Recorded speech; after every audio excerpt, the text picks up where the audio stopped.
Isang mapagpalang araw sa ating lahat mga kaprobinsyano. Ang video na ipapakita ko pala ay yung ginawa natin doon sa isang amo ko pa doon sa Manila, no. Retired general po ito, no. Malapit lang doon mismo sa tinirahan natin, no, na barracks, kaya kasingit tayo dito.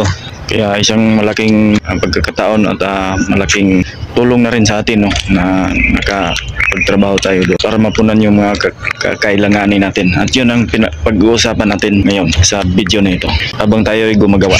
Okay, para maintindihan natin na noorin at sundan nyo na lang yung ginagawa natin. Okay, subukan natin ipaliwanag yung gusto nating ipaliwanag dito sa video na ito. Dahil kasi ang skill, pagiging skill natin, no, isang malaking bagay talaga, tulong lalo na sa mga probinsyano, lalo na sa tulad ko. Walang-wala, wala ring kakayahan na iba, kundi yun lang talaga. Hindi naman tayo nakapagtapos ng pag-aaral para trabaho tayo ng maayos, para magkakaroon tayo ng mas mahigit pa na skill o opportunity, no. Dito sa skill ay masasabi kong solbad talaga yung mga problema natin sa pira, sa mga pangangailangan. Ano ba ito ipaliwanag? Medyo nahirapan ako kasi hindi ko napaghandaan maayos ito. Alam niyo kasi maggagawa ako ng video, maraming video na gusto kong gawin, vlog about sa pagiging construction skill. Bakit masasabi kong construction skill? Kasi ang skill kasi ay isang kakayahan ng isang tao. Hindi lang naman siya porget ay manggugupit ka, halimbawa ay hindi na yung skill mo yun. Sana i-comment nyo kung tama ako. Kasi ang skill kasi yun nga sinasabi ko, isang kakayahan ng isang tao na kaya niyang gawin, no. Yung kumbaga nakasanayan niya, hindi man niya nakasanayan ay likas niyang alam, no, ano yung mga sikot-sikot, ano yung mga dapat gawin, ano yung mga kailangan na mangyari, no, at pagtagumpayan niya ng maayos yung mga ginagawa niya, o kumbaga isang talento ba, yun yung ibig sabihin ng skill. Halimbawa, isa kang magaling na manunulat, isa kang magaling na boxer o singer, o magaling na swimmer, o ano ba yun, o isa kang magaling na farmer, di ba? O kahit hindi ka magaling, basta kaya mong gawin, kasi lahat naman tayo, hindi natin masasabing bawat tao ay may kahinaan na hindi perfect, no. Hindi talaga perfect ng isang tao. Siguro minsan pagkatsamba tayo magiging ayos, perfect yung ginagawa natin, pero hindi talaga yun buong buo sa buong buhay mo na palagi kang perfect, no, sa mga ginagawa mo. Hanggat nga yung pagluluto natin minsan skill din yun, no, diba? Merong medyo masarap kaysa iba mong niluto, merong medyo maalat o matabang. Ganun talaga yun. Ibig kong sabihin, punto ko dito, huwag tayong matakot maging skill, magsanay sa mga gusto natin gawin sa buhay. Huwag tayong matakot na ipakita yung kakayahan natin o yung kaya natin, lalo na sa usaping pira. Hindi man tayo marunong simula ng tayo ay sinila, pero sa usaping pira pwede natin gawin kasi ang lahat na maisip natin para magkaroon tayo ng pira. Isa lang naman sa problema kasi ng tao, yung iniisip natin na baka magkamali tayo, baka sa paningin ng iba ay hindi tama, o karoon tayo ng parang sinasabi nilang diskriminasyon kasi mula sa iba. Yun lang naalala natin, minsan takot tayo. Pero ito sasabihin ko, lalo ng pira sa pamilya natin, sa kinabukasan, lalo na pag may asawa na tayo, yun, gagawin talaga natin ang lahat.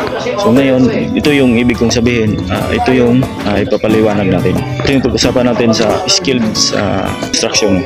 Construction kasi maraming pwedeng gawin. Nauna na doon yung karpintero, probinsya yon. Kalasan mas doon tayo unang matuto, lalo na sa mga probinsya, no? Yung mga kapitbahay natin at saka yung bahay natin, wala tayong pang sahod sa iba, tayo na lang gumagawa, no? Doon tayo unang matuto kung paano ipapo, paano ikabit yung mga kahoy-kahoy, paano gumawa ng mga yung mga kulungan ng mga manok, baboy. Doon tayo nag-umpisa yung mga upuan, lamisa, ganun. At yung pagiging mason, pintor, doberman, ano ba yun? Doberman, ito yung steelman ko na tinatawag, no? May welder din. Okay, sa susunod, pag-usapan natin yung mga skill, no? Kung ano yung mga skill. Basta maraming skill. Ang ibig ko kasing sabihin dito, yung malaking tulong kasi talaga yung meron kang kalaman ng skill. Yun. Lalo na sa mga probinsya, tulad nating mahihirap. Lalo na tayong mga lalaki, hindi naman tayo pwede kasi maglabandira. Hindi naman tayo maglabandira, labandiro, yung gawain pang bahay, magkatulong. Walang problema yun. Kaso maliit ang sahod, kaya ang skill talaga ay isa sa pinaka-the best na hanap buhay. Yung pinaka-the best na hanap buhay natin, skill talaga tayong mga lalaki. Kasi malaki ang kikitain doon. Sigurado sa bawat araw, basta matapos ang araw, meron talaga tayong kukuhang sahod. Kahit minsan nagkukuya-kuy lang, ganong ginagawa, gawa tayo ng maayos, ganun pa rin. Basta paglipas ng isang araw, kasi minsan meron talagang panahon na walang gawain gaano, pero ilang doon na kayo, yun, may sahod pa rin kayo. Ganun talaga, ano ko ba yung ipaliwanag natin? Construction, skilled worker, ito talaga yung pinaka-epektibong trabaho, no? Tulad sa ating mga lalaki, pinakamadali, no? Pinakamadaling gawin. Para sa akin, kaysa sa mag-farmer ka, no? Farmer kasi, handa ka pa ng kailangan may lupa ka. Tanim ka naman sa mga kakilala, sa kapitbahay, pero mga lupa, kapatid, mga magulang, mga lupa. Pero kasi, kung isipin natin, yung lupa kasi na ginamit natin ay hindi yun sa atin sarili, no? Maliban lang kung sarili talaga natin. Kung hindi kasi natin sariling lupa ay maraming pwede mangyari yan. Magiging isang sugal din yan, lalo na kung sa mga kapitbahay lang natin ng mga lupa. At may limit rin yun yung pagtatanim mo.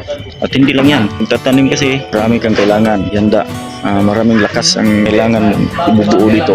Yung lilinis, maraming prosesyon ng paglilinis. At yung kagamitan, no?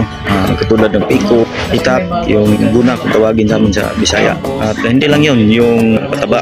At kung meron ka man nito, kailangan mo rin ang market. Pag market na naman, kahit ganun lang yun, ay isa sa pinakamahirap pa rin na proseso, no? Marami kang ani, pero saan mo ito ibibinta? Wala kang mapagbintahan. Kaya kailangan talaga yung marketing. At saka katagal talaga, no? Na proseso bago ka magkapira. Maraming oras, buwan, araw, hintay. Ganun talaga. Minsan okay naman siya, pero so lang, medyo magugutom ka muna, no? Bago ka magkagawa nito.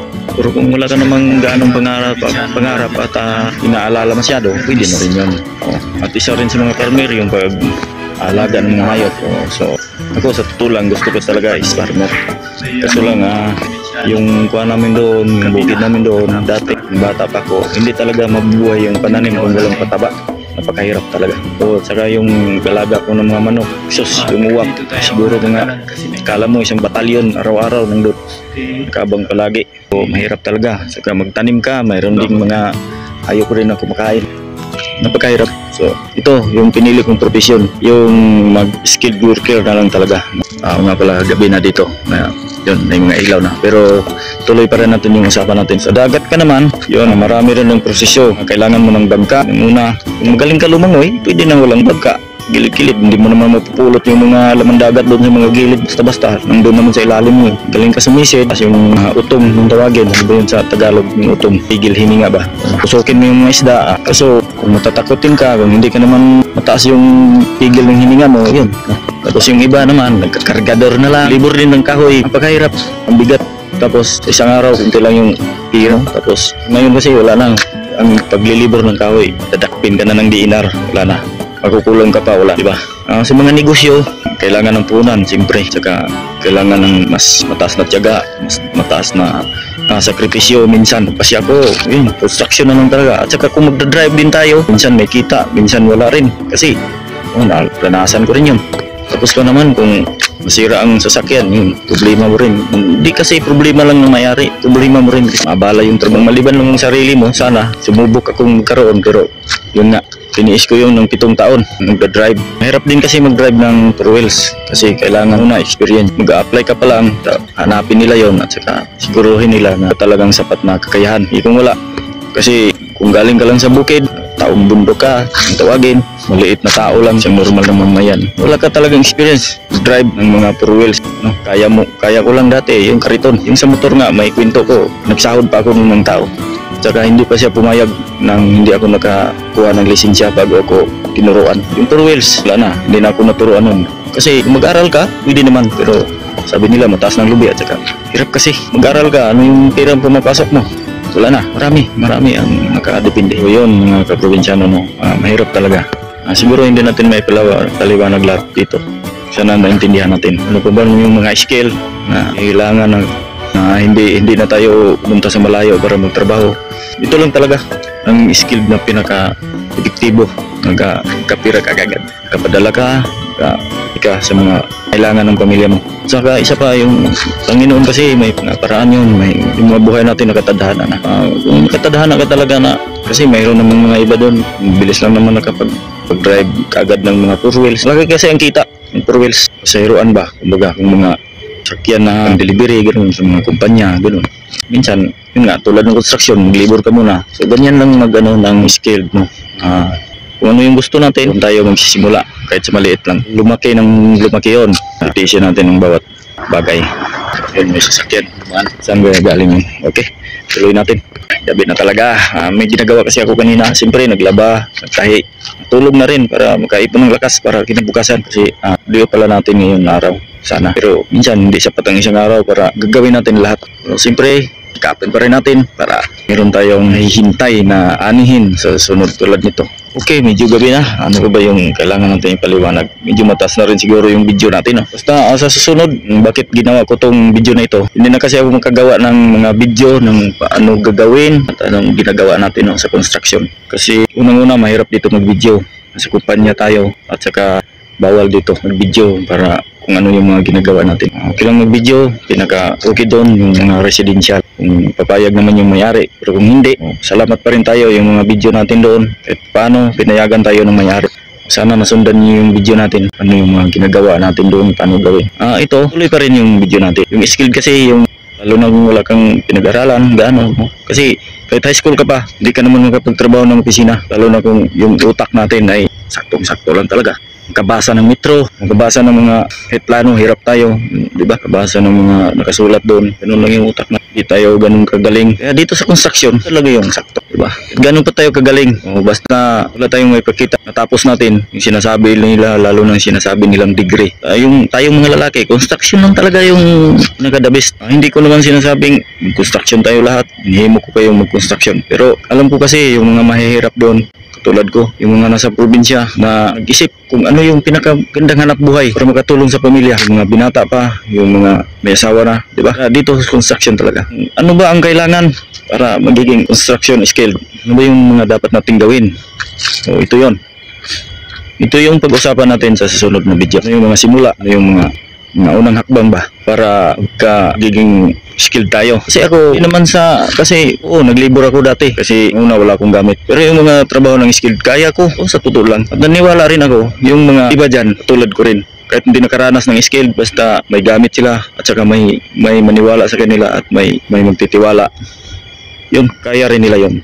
Kasi mismo sa sarili ko kasi, yun yung karanasan ko. So lamang, lalo na kung meron kasing maliit ang edad pero malaking tao na.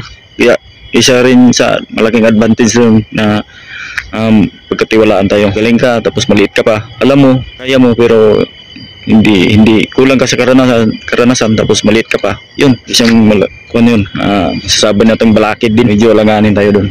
Tulad sa akin, maliit kasi ako nung 17 na ako, maliit pa ako. Pero sa amin, nag-ano na ako sa pinakabahay pa namin. No? At saka kaya ko nang gumawa ng mga, lalo na kung yan lang ako ng instruction, may magsusubaybay ng kunti. Hindi naman yung magsubaybay na ito, ikabit mo dito, ilapat mo, ilagay mo dito. Basta, gawin mo ng ganito. Yung kaya ko. Hindi naman lahat, no? Pero, yun talaga. Kasi, ito, i-sample ko sa inyo. Yun, yung pinakauna kong skill pala, yung diretso kumpanya. No? Ako nag-skill sa residential, diretso kumpanya ko.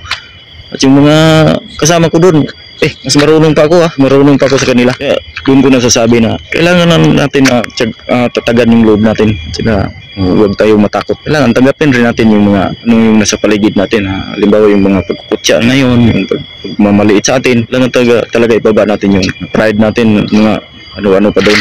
Okay, singit ko lang to, no.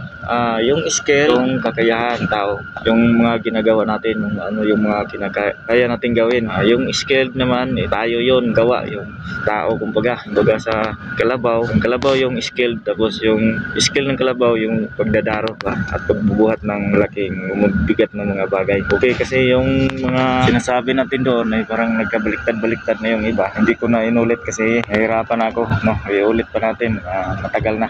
Kaya yun na lang. Hindi ko na masyadong iwanag na maayos yung skill at saka skill. Basta yung skill, yun yung gumagawa. Yung skill, yun yung kakayahan ng gumagawa.